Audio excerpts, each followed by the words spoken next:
Xin mời em. Bạn học sinh này rất là tâm huyết, chắc là có câu hỏi rất là hay, thầy giơ tay từ đầu đến giờ.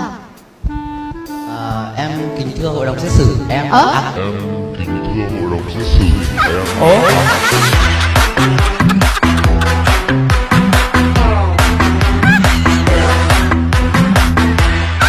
Theo đó, tại buổi hoạt động ngoại khóa của một trường cấp 2, sau khi được MC đưa ra đề nghị có bạn nào đặt ra câu hỏi cho hội đồng tư vấn hay không, một nam sinh lớp 9A1 đã giơ tay xung phong lên để đặt câu hỏi. Thế nhưng sau khi cầm lấy chiếc micro, nam sinh đã có màn nhầm lẫn đi vào lòng đất, khiến cả trường phải cười ngoác cả mồm khi nói kính thưa hội đồng xét xử. Chúng ta còn câu hỏi nào dành cho hội đồng tư vấn của chúng ta trong chương trình ngày hôm nay không ạ? Xin mời em. Bạn học sinh này rất là tâm huyết, chắc là có câu hỏi rất là hay, thầy giơ tay từ đầu đến giờ. em kính thưa hội đồng xét xử, em